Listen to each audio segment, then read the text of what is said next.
Hello there guys, how are we doing? Namaste and welcome to ORA. This is me, honestly, back with O reaction. This one is from EmergencyAwesome, analyzing Marvel and its situation with Punisher and Daredevil. He says, Marvel has finally listened to us. Oh, how I wish EmergencyAwesome this to be true, but I'm almost certain that Marvel is not gonna do what we want them to do. This is where we stand, Marvel. Regardless of what they give us, we are so true to Marvel that we will watch it just for the hope that one day Marvel gonna listen to us and they're gonna change for better and bring back those glorious days. Yeah, so without further ado, I want to see what he has to say about it. So let's get into this business. Oh, he just wrote all of our names, didn't he? How can you know that? Nelson, Murdoch, and Page. Welcome back, everyone. Good news, Marvel. I hope all these three are back, because before I heard Foggy and Karen, what is happening? Come on. Foggy and Karen is not gonna be there. Please give me this news that they are back. Marvel finally did the thing. They finally listened to everyone and just made some huge, really good changes to Daredevil Born Again. After the shellacking they've been taking the last year, they needed a big win, and it looks like they finally chose the path of sanity with the new Daredevil show. So We'll break it all down. If you're brand new to the channel, of course I'll do episode videos for it when it does release. We already Vincent did. D'Onofrio was just doing Kingpin press for the Echo series. He said they were about to start filming Daredevil Born Again episodes again. Kingpin is back for sure. And he's going to get what he wants, like always. That's what's going to happen. When he says Kingpin is going to get what he wants, he's talking about Kingpin becoming mayor of New York City. I'll get into that later in the video because that's more about the Echo post-credit scene in how they're setting up Daredevil Born Again inside the MCU. But the amazing news you probably just saw in your feeds recently is that Marvel completely changed some fundamental parts of Daredevil Born Again last year. Kevin. Okay. So I do have to watch it because there's a post-credit scene. This will be a spoiler. But I regardless have to watch it now because I don't want to miss the connection, you know, all those investment. There's gonna be bumpy roads, you know, the road's not gonna be smooth all the way through and through, but I'm gonna take this as one of those puddles along the way that almost breaks your bone. You know, like what I'm talking about. Kevin Feige saw the episodes they'd been filming, pulled the plug. Took us a while to find out what could have been so bad about the situation with the show that he would fire the former Daredevil Born Again writers in a showrunner and hired the writers from Punisher Netflix and the Loki series to completely rework the show from the ground up. But Baskin Robbins always finds out, and now Foggy Nelson and Karen Page are coming back to the show a lot. What? Now that's a great news. This won't be Daredevil without Karen and Foggy. Foggy is there. Those three, they make Murdoch and Karen. Live. There's always a Karen. Maybe with a few extra city miles on them because the new show picks up after the 5-year time jump and after a few years of everyone in the MCU being blipped back. We're talking like the year 2020. Blip back. 26 inside the MCU. There are apparently some pretty big reasons why Kevin Feige put the kibosh on the original version of Daredevil Born Again last year. Some story-based reasons and some practical reasons more to do with how Marvel is actually physically making and releasing new TV shows on Disney+. Like everything about the way they do TV shows just changed, but the thing is that the shows that get the benefit of all those good changes start with Daredevil Born Again. So you won't really see those changes until Daredevil Born Again starts next year. Really good example of that is Echo. Like Echo was made on their old system of the way they made TV shows in the past. Like it didn't get the benefit of all the changes they made last year. Yeah, as you've said, do you guys think like this was one of those last of those trashy pieces, the woke beasts that they have already made, so they didn't have any other options but to throw it out there. Whatever we get because they already have. They probably would have already made a brand deals and big budget brand placement and everything on the place. And also, if this will kickstart and reboot the whole street level superhero story, the saga, then why not? Yeah. Here. But apparently in the original version of Daredevil Born Again, they were going to start the show in episode 1 with Foggy Nelson and Karen Page being dead, having been killed prior to the events of the show. That would have been horrible. It already revealed both Daredevil and Kingpin did not get snapped. That was a big plot point during Echo. I think part of the idea is that originally both Karen and Foggy did get snapped by Thanos during Avengers Infinity War. Matt tries to pick up the pieces and make it through the 5-year time jump without them, continuing to be Daredevil, taking out criminals, cleaning up New York City, still a little less stabby than Hawkeye when he was in full Ronin mode, but similar vibes, like doing similar things during the 5-year time jump. Kingpin uses the chaos going on around the world during that 5-year time jump to seize all of his power back that he lost when he was arrested during Daredevil Season 3 and becomes more powerful than ever inside the city during that 5-year time jump. I just talked about it in my big Echo video, but during the Echo series, they revealed in a flashback when they... Just on the side note, like last month I was in New York. That was my first time traveling to United States, and I was in New York, and Marvel movie was my reference point of all the city. I felt like I've been to the city, and I thought that Spider-Man is gonna swing by, and there's gonna be the cops gonna look up there and gonna shout something, and at night, when we were walking around Brooklyn, I felt like Daredevil's gonna show up, or he's fighting somewhere in the corner, you know? That was really, really cool. It was so surreal. They're in the middle of the 5-year time jump. The New York City cops were so terrified of him, they basically let him do whatever he wanted. Sir, I need you to step back. Like he straight up walked through the police and just yoinked Echo from them like, no, you're not a... This is what I mentioned in my last video. This power is what all the people directly or indirectly desires, you know. This is called real power in the real life. So people really like Kingpin because the way he used the system, the way he manipulated the whole of the police department and the government and the local government, the council. My goodness, man, that's the power. I would love to have that power. I would love to be that smart and know how to use that. You know, that's the real power in this real world. That's what the politician does. Arresting her, I'm taking her right now. And they just let him do that. That's how powerful he was meant to be during the 5-year time jump. And remember, a lot of time has gone by since then. So apparently when he got arrested at the end of Daredevil Season 3, he did not stay in prison that long, and he didn't really lose that much of his power base, or it didn't take him long to rebuild it. Then when Avengers Endgame happens, the Hulk snaps everyone back. Foggy and Karen would have also come back too. But apparently something was supposed to happen to them, like they get killed by Kingpin somehow as retaliation for the events of Daredevil Season 3, because Kingpin had to wait for them to get snapped back to kill them to actually hurt Matt. Like killing Foggy and Karen was worse than killing Matt himself, because now he has to live with the knowledge that he couldn't protect his best friends, and it was supposed to haunt him through the events of the original version of Daredevil Born Again before Kevin Feige canceled and had them rework everything. The brand new showrunner from Punisher, Netflix, and the Loki writers apparently completely did a brand new version of episode 1, like ground up, totally different. Okay. They took about 6 episodes worth of footage that they'd already shot on Daredevil Born Again. 6 episode worth of footage. That's a lot of money, Disney. That's a lot of money. Completely Marvel. reworked that, like shot a bunch of extra footage Same. to fit in and change things that happened during those episodes, then shot 2 more brand new episodes that were completely different from what the original plan was, so there'll still be 9 episodes in the first half of Daredevil Born Again Season 1. But apparently in the original version, like the version that they canceled, Matt was not going to wear the new Daredevil suit or any Daredevil suit until episode 4. He was going to have his own Tobey Maguire Spider-Man No More kind of moment like Spider-Man 2, where he throws away the old Daredevil suit, but chucks it in the trash. Then by episode 4, he's finally inspired to put it back on again.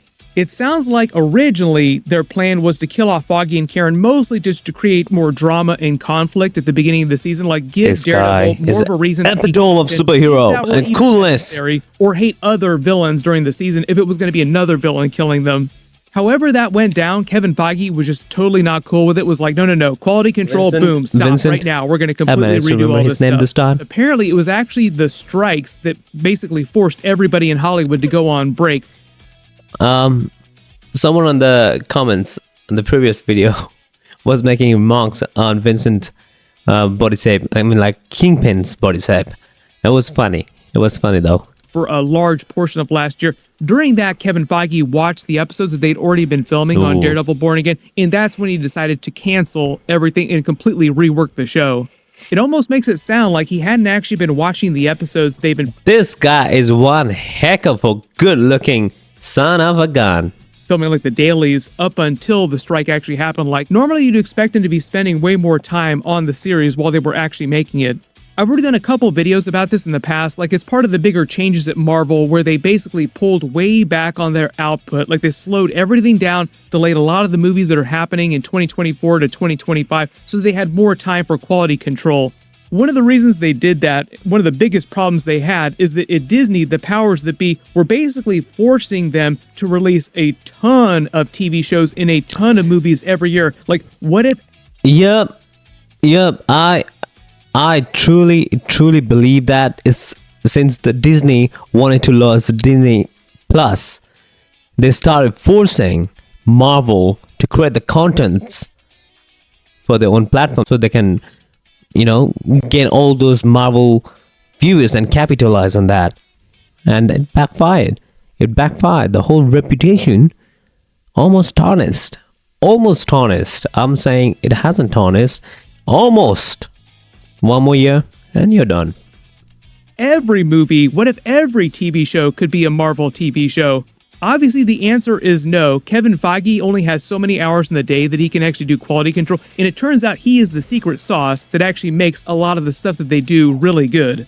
So if you wonder why Secret Invasion, for instance, was so chaotic, like so all over the place, like there were a couple good moments, it seems like they had the bones of a good show in there, but it just did not work out, like the execution was terrible on that show. A lot of the reason for that is because Kevin Feige didn't have the time to actually pay attention to what they were doing while they were actually filming it. He had to delegate a lot of that to other people that just weren't able to do what he normally does. Thankfully, all that's changed, and they've completely changed the way that they actually make the shows and release them now. Now it's way easier for them to do this kind of quality control. They've also structurally changed the way that they release the shows, so now it actually works a little bit more like actual television and not just like one long movie that they chop up into like 6 different pieces. That's basically meant to solve a lot of the pacing issues that they've had on most of their shows. Like one of the bigger complaints about Echo is its pacing issues.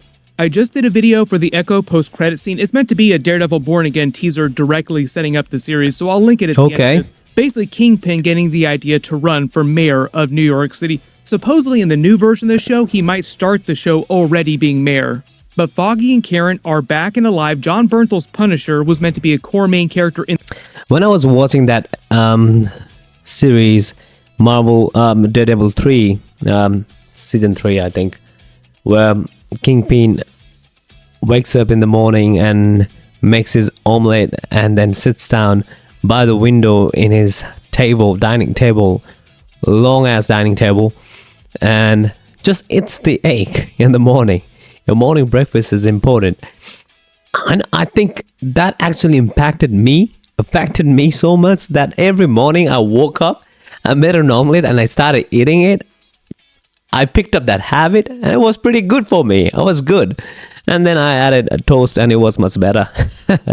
And similar happened with John Branthal when he was like going to diner at night and just having coffees after coffees, man. And I started drinking coffee after coffee. I think it influences me a lot. Marvel, you guys influenced me a lot in a way that I don't even know. In the original version of but not in a negative way. The show, season 1 is supposed to be 18 episodes just divided into 2.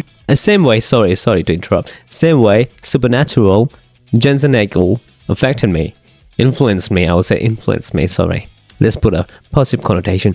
It influenced me. Different parts, so he might just be a main character in one of the arcs, but not both of them. Some of the other Marvel Netflix Defenders characters might show up in other story arcs. Maybe not the first arc, but like other arcs in the future. They literally just canonized all the Marvel Netflix shows to the MCU. I've already done a couple big videos about that too, so I'll link them down in the description. Really happy that they finally acknowledged all that stuff. Where did Luke Cage go? His story is so incomplete. Where did he go? Brand new main villain outside of Kingpin himself is supposed to be Muse from the Daredevil comics. He has special powers, but he's not a mutant in the comics. They could change that on the TV show, or they could just change the way his powers work so they seem a little bit more on the level of Daredevil's sensory powers. Like Daredevil got into an accident that gave him abilities, sensory-based abilities, so he's more of a mutate, not an actual mutant. In order to be called a traditional mutant, you actually have to be born with your powers with the X gene. Muse's ability lets him become almost imperceptible, even to people with Daredevil's level of senses. So it's sort of like a reverse version of Daredevil's powers. His body's able to draw in every bit of sensory information around him, so Daredevil, other heroes have a hard time tracking his movements during fights or spotting him in crowds. He's also got superhuman strength and speed, but it's not like Quicksilver's speed. His speed only works in short bursts. And he's also an expert fighter, so Daredevil absolutely hates him. He's a relatively new villain. They just introduced him in the 2016 Daredevil Volume 5 run as part of an Inhumans crossover storyline with Daredevil. For everybody wondering what they're going to do with Inhumans in the MCU now, we did see Black Bolt come back during Inhumans. As I mentioned before, Inhumans, they have to redo everything. They have to, man. It was horrible. Till this day, Iron Fist and Inhumans are the horrible souls that can ever exist. Doctor Strange Multiverse of For me.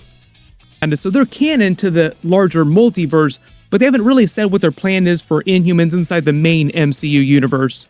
Basically, when the story picked up, Muse was killing a bunch of Inhumans and turning their bodies into gruesome art. Daredevil found one of his crime scenes, and he just kept doing this all over the city. While Daredevil is supposed to be fighting Muse during Daredevil Born Again, Kingpin was supposed to have run for mayor on an anti-vigilante campaign, secretly using the police and the press to actually try and get rid of heroes like Daredevil, Spider-Man, Punisher, the other Netflix Defenders characters. A lot of you longtime Daredevil Netflix fans will remember he did this all the time during the Daredevil Netflix series. He would always try to pin murders on Daredevil, discredit him in public. During Daredevil Season 3, he even put Bullseye in the Daredevil costume as part of this whole plot. I think part of the idea is that by the time we get to Spider-Man 4, Kingpin is still mayor of New York City, and just like he did during Daredevil Season 3 with Bullseye, he might hire Spider-Man villains to go after Spider-Man and Daredevil. Inside the MCU, you could actually make Kingpin the person to hire and put together a version of the Sinister Six team too. For a little while, I thought that he was going to be the one to actually buy the Avengers Tower. Wasn't he actually did that in the series? He was the one who put them together? I think so. Or was it Dr. Octavia? I think in the series, it's Kingpin who does that, isn't it? And even Dr. Octavia used to work with him. And I forgot. Yeah. They could always tease that during Daredevil Born Again, but they might save bigger stuff like that for Spider-Man 4. Like some stuff they will save for the movies. But either way, it does sound like Kevin Feige, Marvel are finally listening to the fans like, take the path of sanity. Bring these characters back. Please. Thank you so much. Devorah Ann, your love. Let me know in the comments, where do you want to see the other Netflix Defenders characters show up if they're not going to show up in the very first Daredevil Born Again arc? Remember, I think we're supposed to get up to 2 seasons of the show, but it'd be like 36 episodes total spread out over a couple years. So there'll be like a couple more years of brand new Daredevil show. It could go beyond that though. Born Again. There's a bunch of big stuff coming up. I just did that Echo post-credit scene. Well, thank you, EmergencyAwesome. You always make the best videos, and I like this analysis, and I loved it. You have been my reference point for Marvel. You and Cosmic Wonder, we all know that. We love them, those channels. I have been watching your channel for so long, and then this is where I get the news. Normally, I started analyzing about these shows because of you guys. So thank you for that, and I really loved it. Also, on a side note, Deborah Ann, you are love. Saying that, guys, what do you think about it? It is awesome, right? If they're actually doing this, because I'm sick of Marvel ruining the characters' uniqueness, you know. Each and every character that they bring or they brought in past 2 years have a similar powers. you know, all the powers of Hulk. Now, what's the point of having Hulk when you have another lady that we have never heard about has a similar power and is more stronger than Hulk? It doesn't make sense. So preserve the uniqueness. You don't need to give everyone same power. Make them unique and we will love it. And regarding the storylines, whatever you're doing here and whatever the Emergency Awesome has said about it, I hope you guys are doing the same, and that would be awesome. Because Charlie Cox, Deborah, and Foggy, I forgot his name, they deserve another show, just like John Bernthal deserve Punisher. They are there for those roles and they are there to embody those characters to life. Saying that, people, until next time, keep smiling, stay humble, namaste.